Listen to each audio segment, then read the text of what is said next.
प्रेम से बोलिए सीताराम की जय। आज सुनिए रामनवमी की पौराणिक कथा।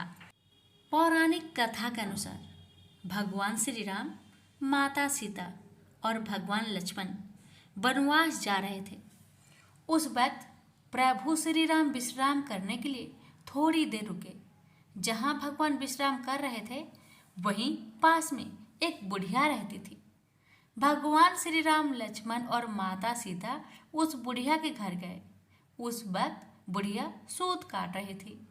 बुढ़िया ने श्री राम, लक्ष्मण और माता सीता का आदर पूर्वक स्वागत किया और उन्हें स्नान ध्यान करवाकर भोजन करने की कहा। यह सुनकर श्री राम ने बुढ़िया से कहा कि माता, मेरा हंस भी बहुत भूखा है, इसके लिए पहले मोती ला दो, फिर मैं बाद में भोजन करूंगा। यह सुनकर बुढ़िया बहुत परेशान हो गई।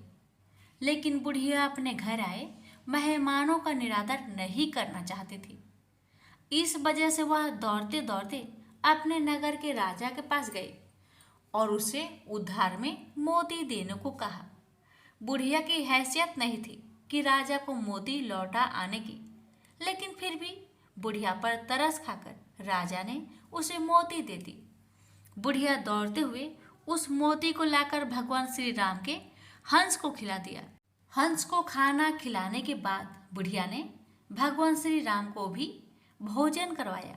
भोजन करने के बाद भगवान श्री राम जाते समय बुढ़िया के आंगन में एक मोती का पेड़ लगा गए। जब पेड़ बड़ा हो गया तो उसमें बहुत सारे मोती होने लगे। लेकिन बुढ़िया को इस मोती के बारे में कुछ पता नहीं था। जब पेड़ से मोती गिरता था तो उसकी पड़ोसी उसे उठाकर ले जाते थे। एक दिन की बात है, बुढ़िया उसी पेड़ के नीचे बैठकर सूत काट रही थी। तभी पेड़ से एक मोती गिरा। बुढ़िया ने तुरंत मोती को उठा लिया और उसे राजा के पास ले गई। बुढ़िया के पास इतने सारे मोती देखकर राजा को हैरानी हुई। राजा ने बुढ़िया से पूछा कि तुम्हारे पास इतने मोती कहाँ से आए। जब बुढ़िया ने अपने राजा को बताया कि उसके आंगन में एक मोती का पेड़ है, यह सुनकर राजा ने तुरंत उस पेड़ को अपने आंगन में लगवा लिया। लेकिन भगवान श्री राम की कृपा से राजा के आंगन में लगा हुआ मोती का पेड़ में मोती की बजाय कांटे लगने लगे। एक दिन उसी पेड़ का एक कांटा रानी के पैर में चुभ गया। रानी के पैर में कांटा चुभने के बाद उन्हें बहुत पीड़ा हुई। वह चिल्लाते चिल्लाते राजा के पास गए।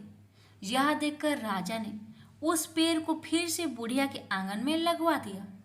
प्रभु श्री राम की कृपा से पेड़ में फिर से मोती लगने लगे। अब जब पेड़ से मोती गिरता, बुढ़िया उसे उठाकर प्रभु के प्रसाद के रूप में सभी को बांट देती थी। प्रेम से बोलिए सिया रामचंद्र की जय।